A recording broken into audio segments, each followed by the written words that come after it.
Olá, esse é o podcast da Pátria, um bate-papo repleto de opiniões peculiares com pessoas peculiares. Hoje temos dois convidados muito especiais. O primeiro deles é o Bruno Iago, também conhecido como BH por alguns internautas. Ele é estudante de economia e possui um canal no YouTube sobre os mais variados temas. Hoje ele vai estar nos dando uma força na parte econômica da discussão. Manda um salve pro pessoal aí de casa, Bruno. E aí, pessoal, tô aqui para ajudar vocês com algumas dúvidas de economia e a entender um pouco mais da nossa realidade aí e o que está acontecendo com o nosso país. Caraca, mandou o país e a realidade. O cara é bravo mesmo. Beleza. E a segunda convidada aqui é uma garota de ouro. O nome dela é Cálita Gabriela. Ela é encarregada de frente de loja. Ou seja, ela é como se fosse a gerente de atendimento de um atacado e varejo aqui da cidade, que anteriormente já foi um supermercado. Hoje ela vai estar explicando pra gente como está funcionando tudo nessa situação de pandemia. Dá um salve pro pessoal também, Cálita. Oi, gente. Vou estar aqui tentando ajudar a esclarecer um pouquinho o lado aí dos funcionários que ficam na frente de loja e a respeito também das mercadorias que a gente recebe e o porquê de algumas delas estarem tão com preço um pouco absurdo, né? Eu pensei em fazer a primeira pergunta pro Bruno logo de cara, que seria assim... Eu vou fazer a primeira pergunta pro Bruno. Eu vou deixar a Cálita, deixar o povo ficar meio com... esperando, assim, ouvir que história é essa tipo desse cara. Vamos lá então, Bruno. Quando você estuda economia, você tem a impressão que os alunos estão aprendendo economia de fato lá na sua faculdade? O que é muito maluco, assim? A pergunta é, o que é muito maluco que tem no curso de economia que não faz nem sentido estar lá? Então, são apresentadas várias vertentes econômicas, algumas com mais profundidade do que outras. E a gente pode perceber uma grande tendência à teoria monetária moderna, keynesianismo, mas também bastante teoria neoclássica e os monetaristas de Chicago. Então, se você for um estudante que segue uma das vertentes mais conservadoras da economia, você consegue ter um entendimento correto. Mas vão ter outros estudantes que vão escolher ir para outras vertentes mais heterodoxas, é assim que a gente chama, que seria de impressão de dinheiro, de inflacionismo, etc. Aí acaba tendo uma grande massa de estudantes que preza pela má economia, vamos dizer assim, que é o que eu sou completamente oposto. Eu entendo isso e, tipo assim, na minha cabeça é muito sem noção. Porque, por exemplo, até, vamos dizer assim, até o ano de 1900, isso não faz muito tempo. Poxa, a gente viveu, a humanidade, para alguns historiadores, a gente já vive em cidade já tem 10 mil anos. Então, assim, há 10 mil anos a humanidade já vive em sociedadezinhas. Ok, beleza. Até 100 anos atrás, ou seja, desses 10 mil anos, 9.900 anos que a gente conviveu em sociedades, nunca a gente deixou o dinheiro ser imprimível. Nunca isso foi possível. O dinheiro sempre foi, como eu vou falar, ou era do jeito mais arcaico que fosse o escambo, né, que era a permuta, etc., alguma coisa nesse naipe, ou depois, com o passar do tempo, foi se filtrando o que seriam as melhores moedas e chegando a metais. E, ok, até aqui. Existia, então, o padrão ouro, né? O padrão ouro, ele por ele ser algo que é mais ou menos uma soma zero, você tem que tirar de alguém, isso ficar claro, né? Você tem que tirar de alguém para dar aos pobres, você tem que tirar de alguém para fazer suas políticas, você precisa tirar alguém para comprar voto. Então fica mais claro quando alguém está sacaneando o outro. Essa ideia, ela foi completamente, vamos dizer assim, jogada no lixo com o keynesianismo, que é a ideia de que dane-se tudo, imprime e que se foda. A grosso modo, esse é uma parte do keynesianismo. O monetarismo não vai muito longe, que o monetarismo defende que é o Banco Central e o governo tem um controle sobre a oferta monetária. Enfim, e isso não tem nem 100 anos. E as pessoas aceitam isso como se fosse um absoluto, como se o mundo sempre funcionasse assim, e como se a civilização que a gente está sobre ela hoje fosse construída em cima desse sistema que se colapsa em tão pouco tempo. Em pouquíssimo tempo que a gente teve um sistema de moedas fiduciárias, que é você ficar ali emitindo e imprimindo, a gente já entrou em uma pá de crise uma atrás da outra, e não tem solução. E o que você acha disso, Bruno?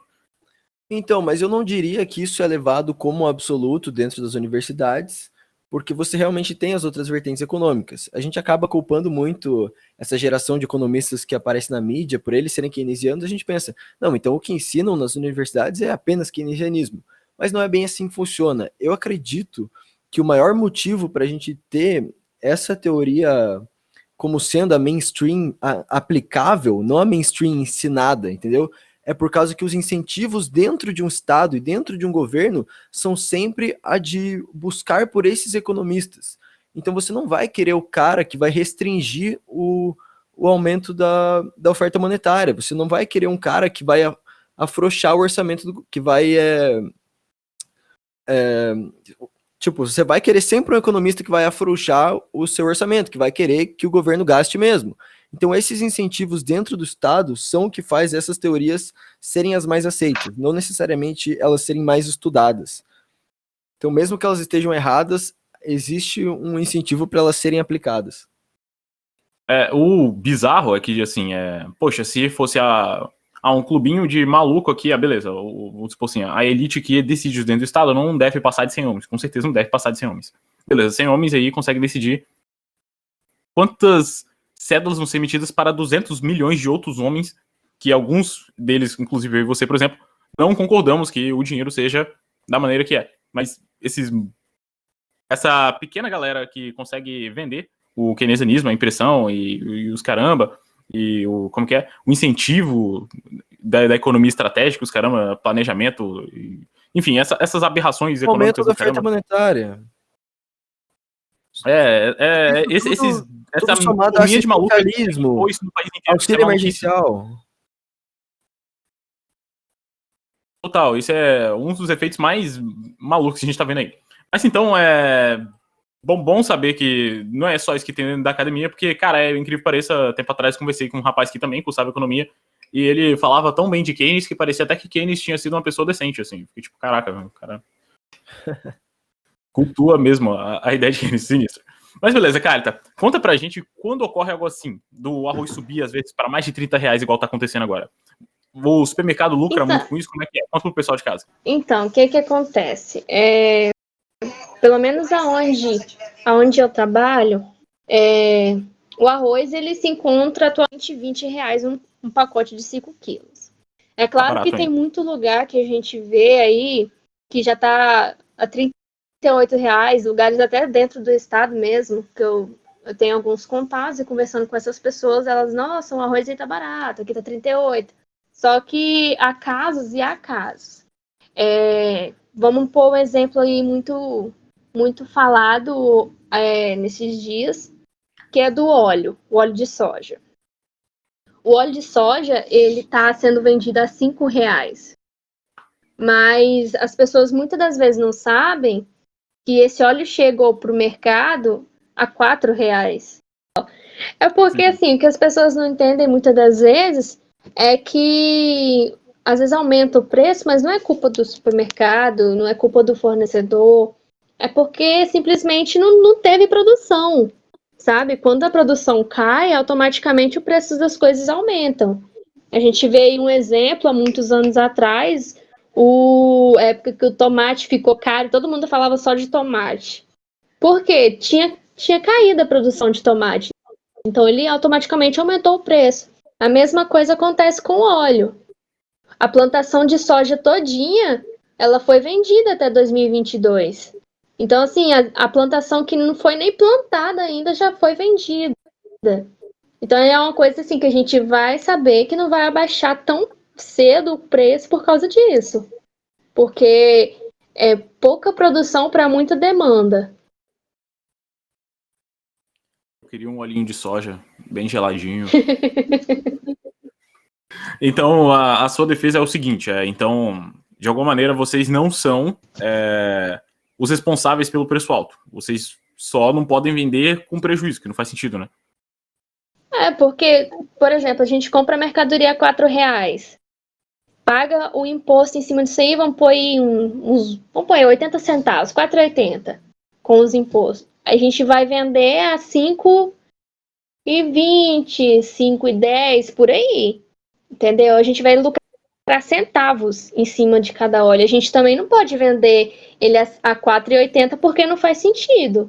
O supermercado tem luz para pagar, tem água para pagar, tem funcionário para pagar, entendeu? Então, assim, ele tem que fazer algo que não vá oferecer tanto, né, o bolso do cliente, mas que dê, pelo menos, para se sustentar com aquilo ali. Entendeu? E é igual eu falei, o supermercado não lucra com esses produtos mais essenciais, que é óleo, arroz, açúcar, feijão, café e leite. Ele não lucra com esse tipo de mercadoria. Ele vende essa mercadoria para chamar o cliente e vender as outras mercadorias que ele às vezes consegue um lucrinho melhor. Entende?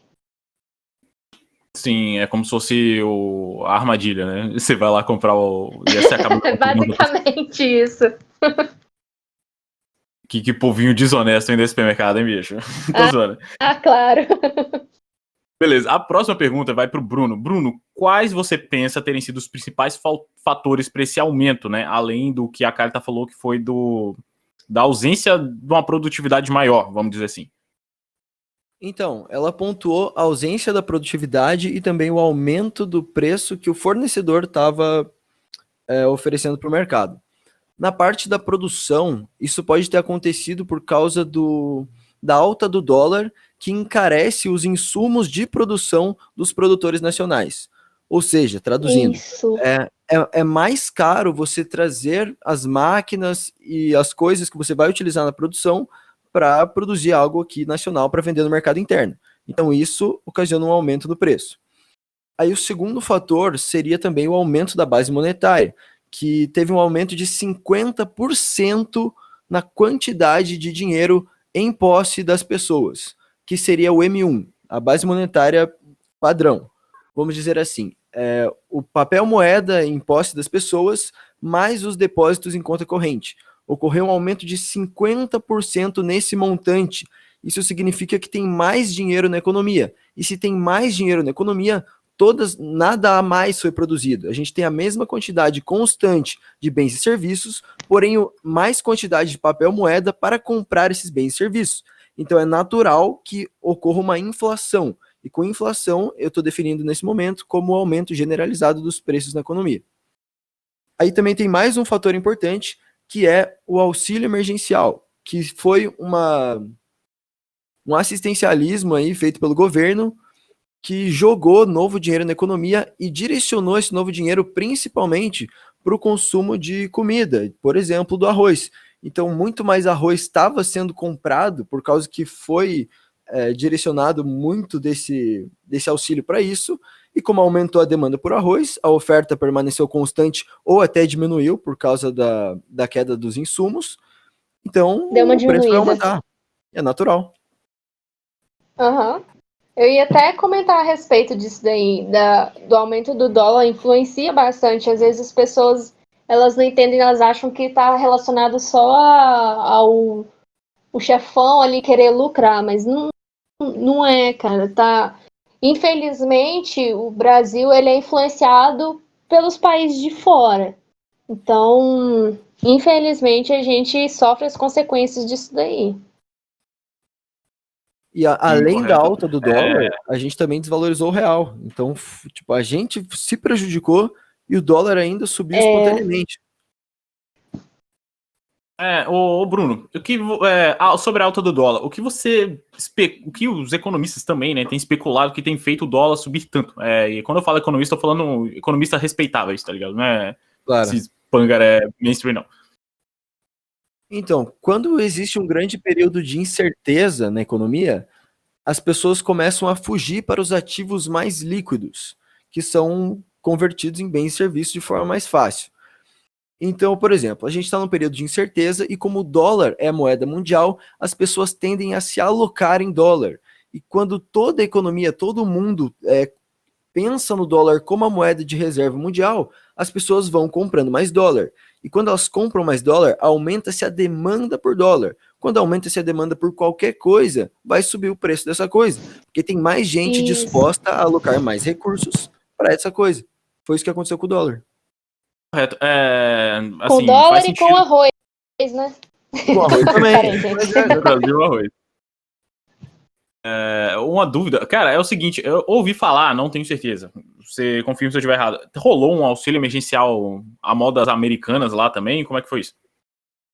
Cara, eu não fiquei muito por dentro, mas eu sei que aconteceu. Só que, como existe uma demanda estratosférica pelo dólar, isso não afeta tanto no preço dele. Por exemplo, existem diversos agentes internacionais comprando dólar a todo momento. Então, se os Estados Unidos expande a base monetária, por exemplo, o Banco Central deles, o Fed, ele acabou imprimindo muito mais dinheiro do que o Banco Central brasileiro. Só que como a demanda pelo dólar aumentou proporcionalmente muito mais do que a demanda pelo real, eles acabam não sentindo tanto esse peso de aumentar a base monetária. Então, por mais que eles tenham auxílio emergencial, eles têm esse privilégio das pessoas estarem consumindo mais dólares. Por isso que eles não sofrem com isso. É interessante isso, né? Que, pô, mesmo que você inflacione pra caramba, ainda não dá essa sensação. E, cara, já que o cenário é esse, quando sumir o medo e a incerteza, né? Esse período de medo e incerteza, será que o dólar cai pra caramba, então? É a tendência. Porque assim. Interessante.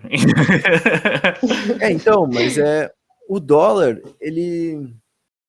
Tipo, querendo ou não, apesar da demanda estar aumentando, ele está sendo desvalorizado. Então, uma hora vai ser percebido todo esse aumento na dívida americana, no aumento da quantidade de dólares. Não tem fuga. Os Estados Unidos também está ferrado por essas bazucas monetárias, que é o que a gente está chamando, que são as grandes impressões do Fed. E outra coisa que está acontecendo é que esses dólares, muitos desses dólares criados durante essa época de pandemia, eles acabam sendo designados para compra de ações.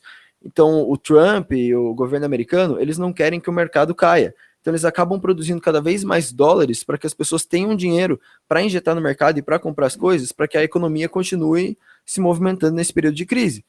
Só que a partir do momento que a incerteza acaba e as pessoas param de ter esse medo, param de consumir, começam a guardar mais dinheiro em casa, aí as mudanças começam a acontecer e o mundo inteiro vai sentir aí um grande baque nos próximos anos, pode ter certeza.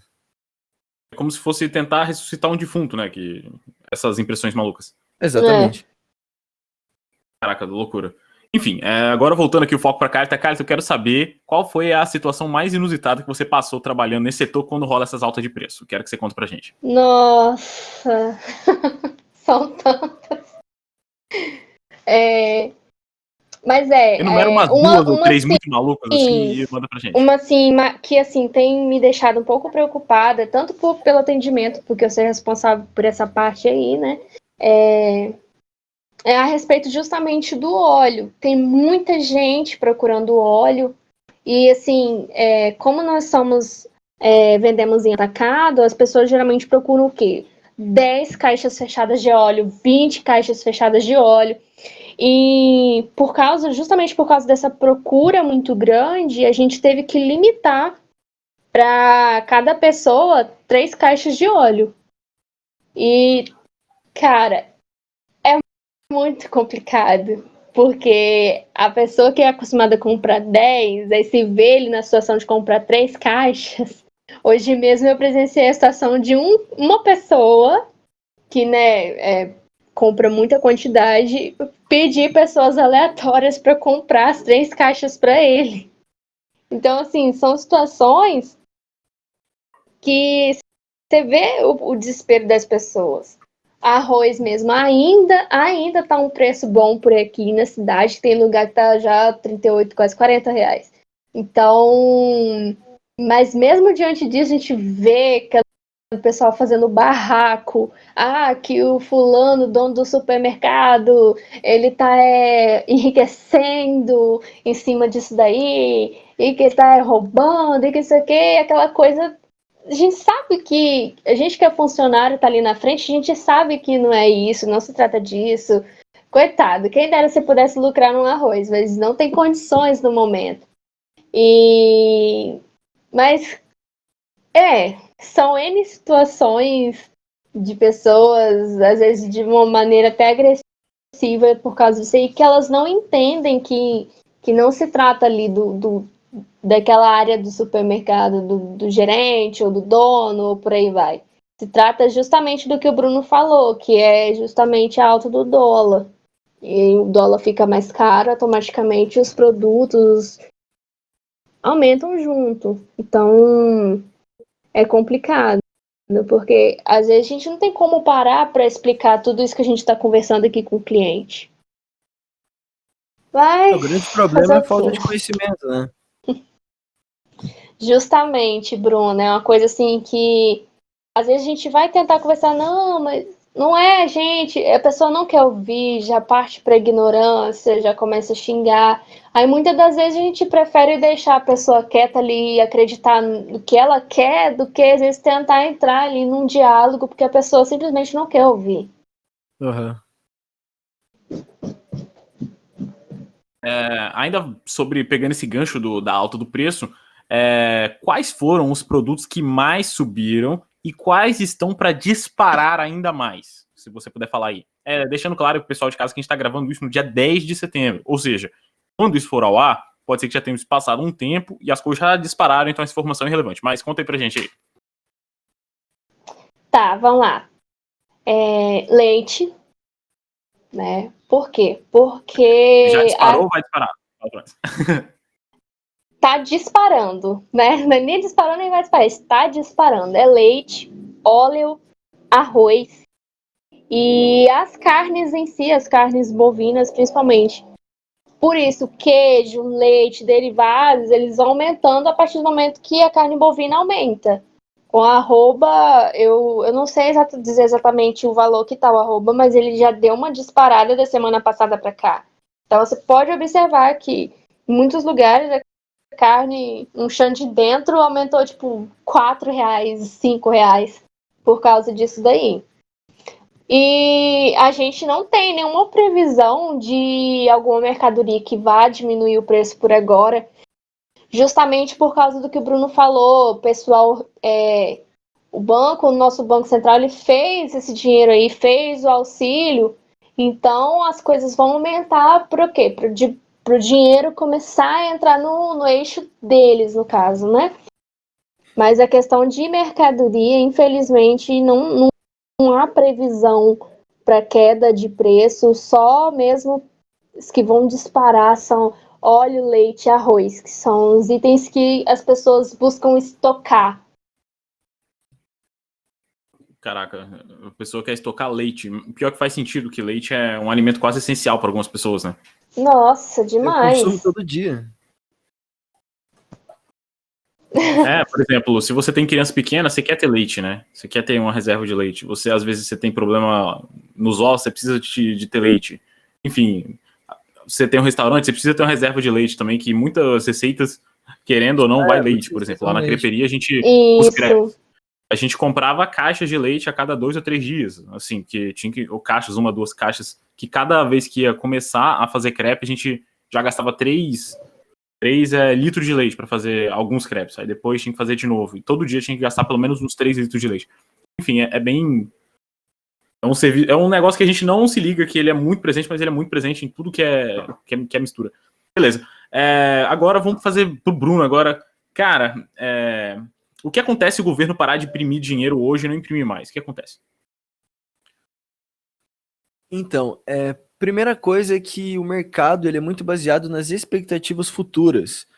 Então, quando o governo decide, se ele avisar que ele vai... Porque ele pode não avisar e ele pode avisar. Tipo, não terá mais dinheiro sendo impresso a partir de agora. Aí a gente vai ter uma queda nas bolsas, vamos ter uma crise chegando, o Estado também não vai conseguir mais pagar mais auxílio emergencial, não vai conseguir gastar com o SUS, gastar com um monte de coisa que ele gasta, porque o nosso governo ele funciona de forma deficitária, vamos dizer assim. O que isso significa?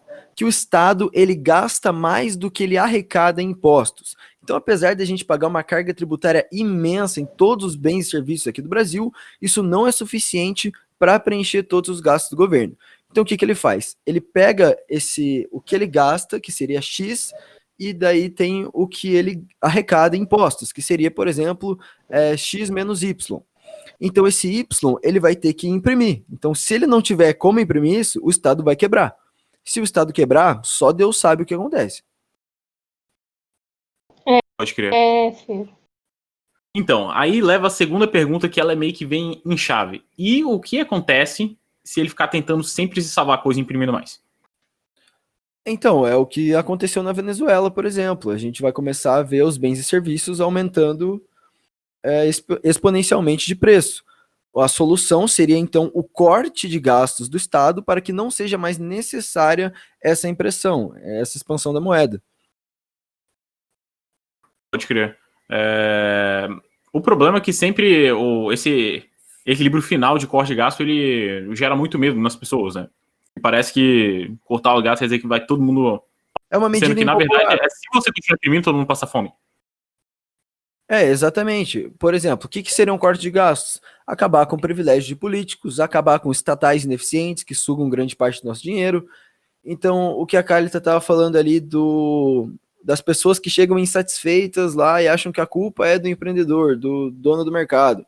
Elas acham lindo quando o governo dá auxílio emergencial em vez de cortar impostos. Elas acham lindo quando as ações estão apenas subindo, mesmo no tempo de crise, mas elas não param para pensar nas consequências disso, que seriam, por exemplo, a alta no preço dos alimentos, que são as coisas mais essenciais aí para serem consumidas, principalmente nessa fase de pandemia, que está todo mundo sem trabalhar, que o mínimo que a gente precisa é o alimento. Exatamente.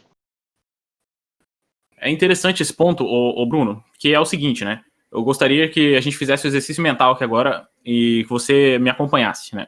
O que aconteceria com o governo imprimindo dinheiro, muito dinheiro mesmo, porém, todo mundo sempre trabalhando, todo maldito brasileiro trabalhando, e que se dane que tá imprimindo, e que se dane, tá todo mundo trabalhando no setor produtivo da sociedade, o que aconteceria?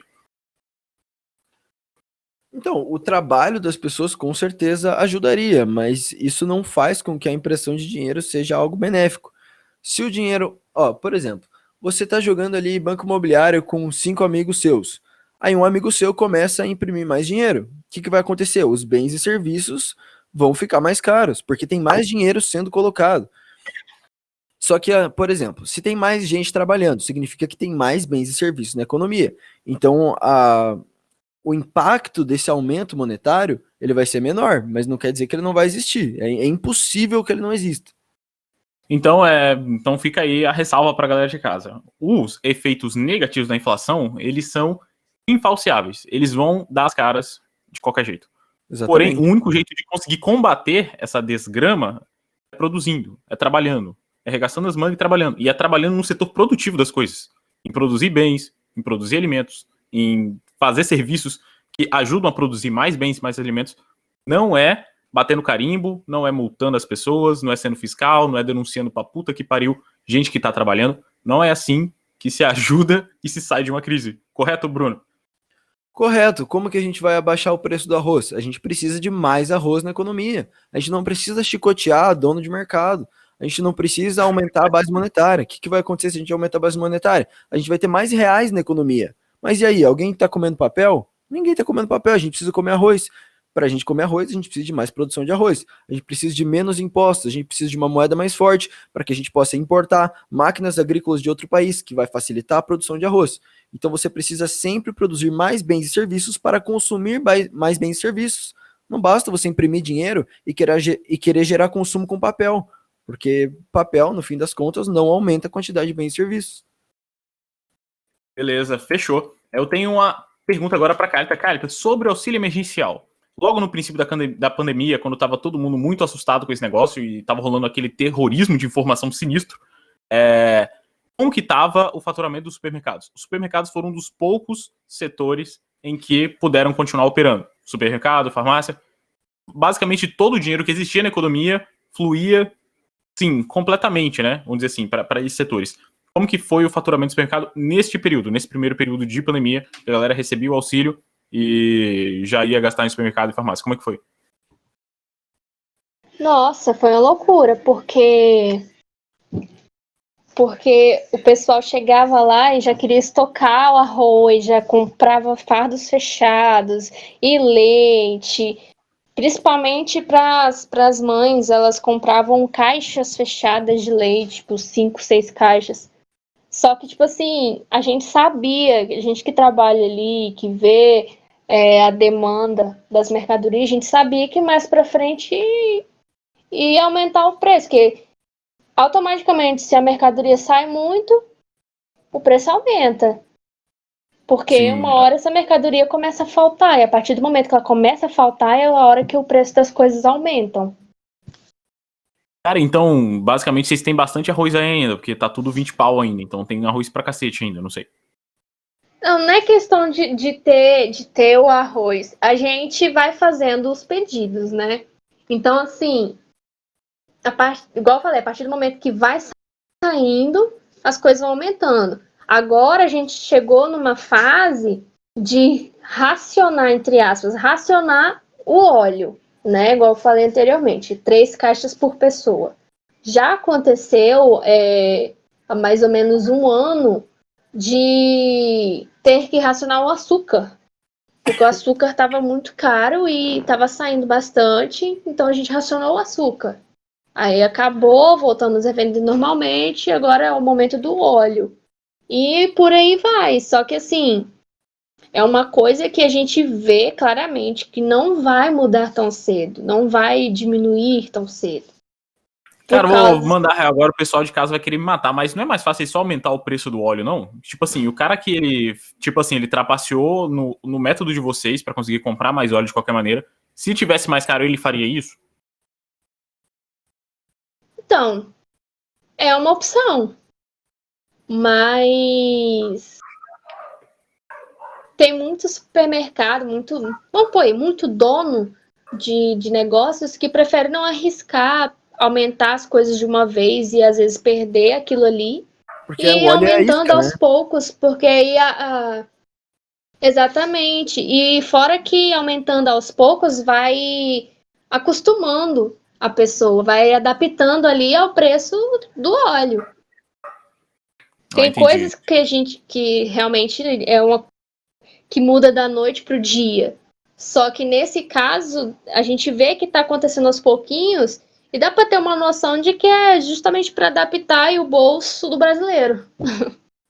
Entendi. É que a galera de casa não entendem isso, porque se fosse assim, é pra você estar vendendo todo o óleo a 30 paus e todo mundo tem que pagar. Se fosse assim que as coisas funcionam. Eles realmente acham que você colocou o preço porque você é maluco, é malvado e quer lucrar muito em cima deles e que você tá comprando a R$1 e vendendo a 7. A cabeça, assim, dos mais malucos possíveis. Sendo que isso não é verdade. Senão você poderia estar vendendo a 7 desde o ano passado, se isso fosse verdade, né? Por que você começou a vender só agora a 7? Cara, então tem um monte de lei para favorecer o cliente, é claro. É Procon, é isso, é aquilo. A gente vê muitos. Nossa, por dia eu sou ameaçada 3 vezes com o Procon. Mas é aquilo, o comércio ele busca não atacar assim o bolso do cliente. Então ele vai aos pouquinhos justamente para adaptar e pegando lucro por fora nas outras mercadorias, como o Bruno falou, para uma isca, para atrair o cliente ali. Até porque, às vezes, por exemplo, se você leva a fama de supermercado que cobra caro, às vezes as pessoas não voltam no seu supermercado, né? Tem esse rolê também. Exatamente. Bom, nós já estamos sendo reconhecidos aí na cidade. Muitas pessoas que iam para Vitória comprar mercadoria lá, às vezes opta por comprar com a gente, porque tá o mesmo preço, muitas das vezes tá até mais barato. Então Então, galera, para quem é de fora daqui de Aracruz que tá assistindo esse podcast, Vitória é uma cidade que fica a uns 80 quilômetros daqui e lá tem alguns atacados e as pessoas se deslocavam 80 quilômetros para comprar coisas em grandes quantidades e agora estão preferindo comprar no atacado aí da Cálita que tá aqui conversando com a gente. A próxima pergunta que vai agora vai pro Bruno. Bruno, eu perguntei pra Cálita sobre auxílio emergencial. Agora eu vou perguntar para você sobre, cara, tipo assim, considerando, falando sério mesmo, papo de homem, levando em consideração Deep State, o caralho, o golpe de corporação e os infernos a 4. O que você pensa sobre auxílio emergencial? Melhor, quais desdobramentos você vê pro mundo após essa pandemia e quais as sensações, assim, que essa pandemia te passou logo de começo, assim, que você viu, ó, galera querendo fechar isso e aquilo, deixar só alguns abertos. O que isso foi pra você? Pra mim, tipo assim, veio muita coisa na minha cabeça, mas assim, fala pra nós aí o que passou pra sua cabeça aí. Então, eu considero o auxílio emergencial como demagogia pura. Porque a partir do momento que o Estado tem o controle sobre os impostos dos alimentos, e ele quer estimular o consumo desses alimentos, não tem por que ele dar um auxílio para as pessoas e não abaixar esses impostos. Porque se você quer que as pessoas comprem isso, por que você não tira o imposto disso? Esse que é o negócio. O Estado não quer pagar. A carta que tá ali, ela assina embaixo. Se as coisas tivessem mais impostos, estaria mais barato. Levanta a Exatamente. placa ainda. Não, e outra Só coisa. que é aquilo, né? Pode falar, Bruno. Então, o governo, ele quer ser a pessoa que ajuda, ele quer ser a mão ali amiga dando esses R$ 600, por mais que ele seja a mão invisível ali retirando o dinheiro na hora dos impostos. Então ele tenta sempre ocultar o ruim que ele está fazendo e se mostrar necessário no bom, para fazer propaganda, para se fazer sempre necessário. Vamos aumentar o Estado, a gente precisa de políticos, por isso que eles precisam ganhar bem, entendeu? A gente precisa de boas pessoas aqui dentro do Estado. E é nesse momento que a gente vai se ferrando cada vez mais. E as pessoas vão perdendo a noção. Vão achando que quem está ferrando ela é o produtor de arroz, é o dono do mercado, que é a pessoa que está trabalhando em regime de concorrência. Exatamente. E acha que o político é o amigo, que está dando dinheiro. Aí o Bolsonaro, o que ele fez ultimamente? Falou assim, não, falta patriotismo dos donos de supermercado. Ah, meu amigo, você está aí dando auxílio para todo mundo, você está aumentando o Estado de diversas formas, aí o preço das coisas encarece, que é o que os economistas estão avisando há muito tempo, aí você vai botar a culpa em falta de patriotismo do dono do mercado? Não é assim que funciona. Sinistro, cara, sinistro. Cara, uma coisa que aconteceu aqui, não sei se aconteceu aí também, cara, é a cada 3 estabelecimentos que existiam, um desapareceu. Você vai andando pela rua, pela cidade, pelos bairros, você vê assim, aluga-se, aluga-se. Sim. As placas sumiram, aluga-se, aluga-se. E cada vez que eu vejo isso, eu penso, aqui pelo menos tem um funcionário desempregado, que antes tinha um emprego, agora não tem mais. Agora também tem um cara que tinha um empreendimento na merda, devendo. Agora temos 2 pessoas mais pobres do que estavam antes. E aconteceu algo assim por aí também, Bruno? Aqui em Curitiba, fechou diversos lugares que eu frequentava, tanto restaurantes como vendinhas, assim, mercados, bares, então, academias. Academia que eu frequentava, que perto de casa já era. Acho que ela caiu de novo. Voltou. Mas enfim, cara, tá difícil mesmo. Os comércios estão falindo um atrás do outro. Hoje eu tava trabalhando, que agora eu tô sócio numa empresa de celulares e tal. A gente tá tentando vender pela internet, já que meio que caiu no colo de todo mundo que se tu não tá na internet, tu tá no lugar errado no meio de uma pandemia. Já que a galera abraçou mesmo esse negócio de ficar afastado uns dos outros. Aí aconteceu de um nosso concorrente, fica aqui então até pra galera que de Aracruz está assistindo, a Galego fechou as portas. A Galego Eletroinfo fechou as portas. Hoje chegou a notícia lá pra gente, que eles eram tipo nossos concorrentes, assim, aqui na cidade. Eles fecharam a porta. E chegou assim, notícia assim pra hoje, sim. E, cara, eu juro por Deus que, tipo assim, todo mundo que tava lá e ouviu essa notícia recebeu como se fosse a notícia de um defunto, sabe assim? O fulano morreu. Algo assim. Foi muito sinistro. Nossa. Você espera algo do tipo que talvez as pessoas fiquem felizes quando os concorrentes deles saiam do mercado. Mas não foi o que aconteceu. A galera, tipo assim, é como se eles sentissem uma perda, sabe? Tipo, cara, algo deu muito errado pra fulano e Não isso foi de não é forma legal. saudável, né? Não é você que tá ganhando mercado do seu concorrente porque você tá oferecendo um produto melhor. Não. É o governo impedindo os negócios de abrirem, os negócios não conseguindo lucrar, as pessoas não conseguindo trabalhar para comprar o que o outro negócio está oferecendo. Então, às vezes, era um mercado que ambos iam estar lucrando mais, mesmo que os dois estivessem no mercado, porque as pessoas iam estar comprando mais. Agora as pessoas compram tão pouco que todo mundo se ferra. Mesmo que os que não falirem estão se ferrando. É interessante que a pandemia aqui em Aracruz, ela funcionou de uma maneira muito maluca. De primeiro momento, como que eu vou falar?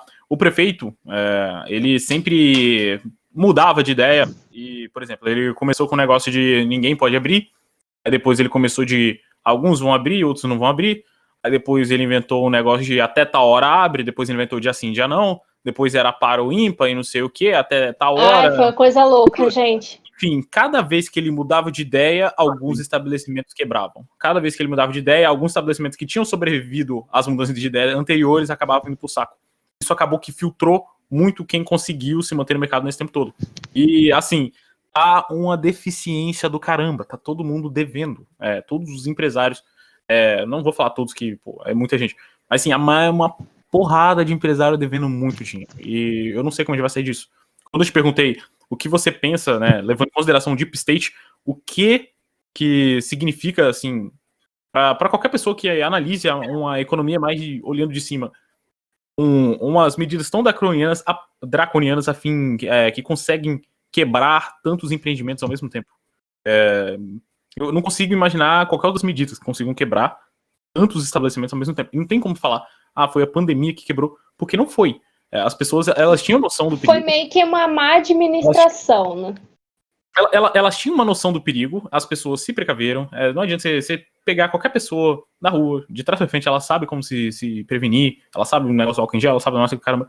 Só que, tipo assim, elas teriam meios de fazer de outra maneira, porém, essa maluquice acabou levando a galera à falência. Isso é sinistro. Assim, do nível de cima, quando analisa de cima, parece que isso foi planejado, de quebrar geral. E ficaram alguns gigantes por aí. Sei lá, me veio essa impressão, desde o começo me veio essa impressão.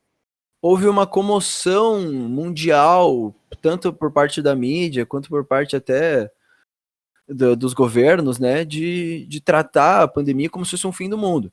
E quando você está no fim do mundo, vale tudo. Vale fechar isso, vale fechar aquilo. Só que as pessoas esquecem que todas as atividades, elas possuem um certo risco. E a gente nunca vai poder suprimir todos os riscos da sociedade, nunca vai poder suprimir toda a economia em prol de acabar com os riscos.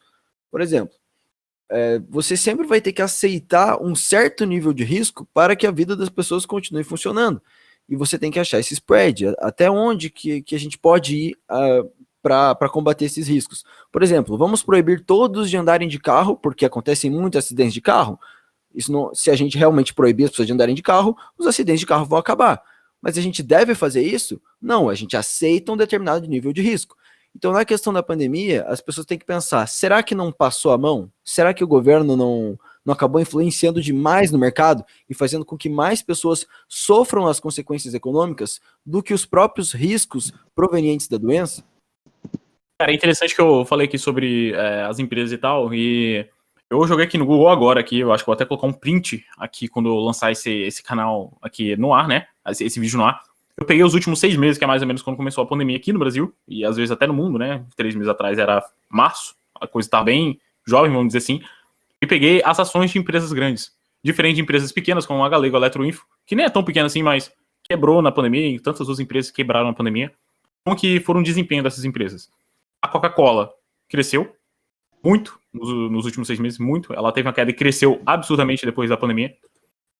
A Amazon, cresceu muito, mais que dobrou, tá, na pandemia. A Amazon teve motivo, né, porque Walmart, eles tinham muita encomenda. Walmart cresceu muito também, muito, pra caramba. Sim, demais. Agora, Alibaba, que não é do AliExpress, cara, cresceu muito também. Então, tipo assim, a pandemia, de fato, ela castrou uma galera, mas ficou meio óbvio que ela filtrou uma galera pequena. Assim, os pequenos foram esmagados e os grandes nem tanto. Pra mim, assim, desde o começo eu tive essa sensação. Esse bagulho veio pra esmagar os pequenos negócios e Deus sabe o que vem depois. Mas eu tive essa sensação. Isso veio pra esmagar os pequenos negócios. E esmagou, né? Então tamo aí todo esmagado, todo mundo triste pra caramba. Só que eu concordo com o dono nessa parte aí, que as pequenas empresas foram as mais prejudicadas. Só que, tipo assim, vou olhar para o meu lado também. Os supermercados também estão meio balanceados. Por quê? Eu ouvi muito, na verdade até aqui em casa mesmo, eu vi minha mãe vendo um vídeo onde o cara questionava, que desde o início da pandemia supermercado e farmácia não fechou nenhuma vez e agora está cobrando um preço mais caro nas mercadorias. Só que a influência é justamente por causa disso daí. As empresas pequenas, os mercadinhos de bairro, eles fecharam por causa disso daí, por causa do início dessa pandemia, o prefeito proibindo, toda hora proibia, aí liberava, proibia, liberava, aí acabaram fechando de vez. E sobrou tudo para os supermercados e farmácias e devido a isso levaram, no caso, as mercadorias e acabou que, pela falta dela, o preço aumentou. Aí você falando aí, eu lembrei disso daí que aconteceu, que as pequenas empresas foram as mais prejudicadas. É que o dom... Doloroso. Você não tá vendo tanto em faturamento, você tá vendo em questão de ações. O mercado acionário, ele foi muito influenciado pelas impressões monetárias, principalmente nos Estados Unidos.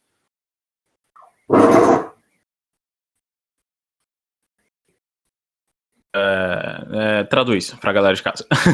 E Por pra mim também. Pode ser que uma empresa ela tenha faturado menos durante esse período de pandemia, mas mesmo assim as ações dela tenham subido por causa das novas injeções monetárias no mercado.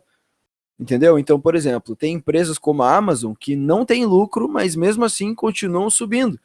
Por quê? Porque grande parte do novo dinheiro criado está sendo gasto em ações. Está sendo gasto. Os bancos centrais, eles às vezes compram diretamente ações dessas empresas. Isso é verdade. Verdade. É como se fosse uma maneira dele se resguardar dele mesmo, o que é muito louco. É muito louco. Enfim, pessoal, a gente tá chegando aqui no final já do nosso podcast. BH, você tem alguma coisa pra estar comentando com o Cara? Cara, você tem alguma coisa pra estar comentando com o BH? Cara, boa sorte. Sejam mais gentis com os funcionários. O que você falou, Bruno? Não escutei direito.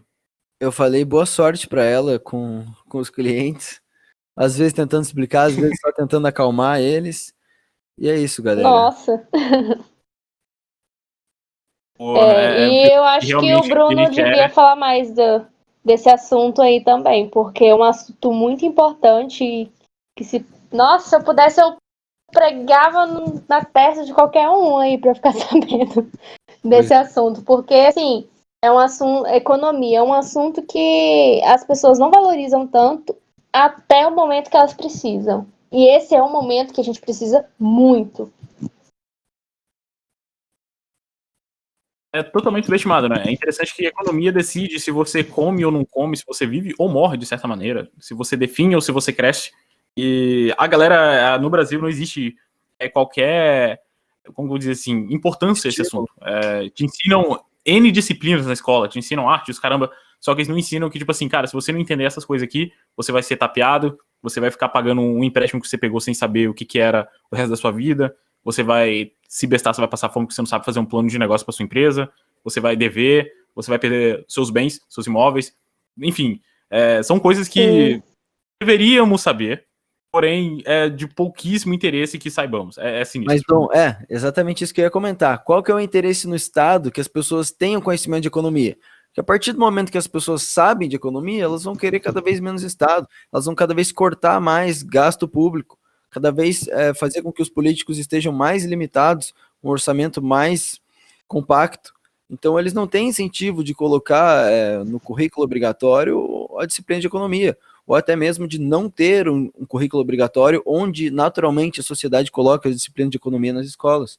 Eles sempre vão querer que as pessoas sejam ignorantes para eles continuarem gastando dinheiro delas. Aí quando a galera começar a ficar um pouco chateada, eles falam assim, calma gente, tem auxílio emergencial. Aí todo mundo acredita na ideia. Lixo, mas é isso.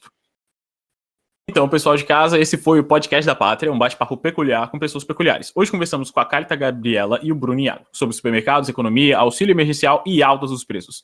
Foi um prazer receber vocês dois aqui, pessoal. E, querendo voltar, as portas estão abertas para vocês dois. Obrigado por nos assistir. E se gostou do conteúdo, deixe seu gostei, se inscreve no canal e ative o sininho. Aquele abraço para vocês, meus queridos convidados maravilhosos. E para o pessoal de casa também. E até a próxima. Obrigada, gente. Tchau, tchau.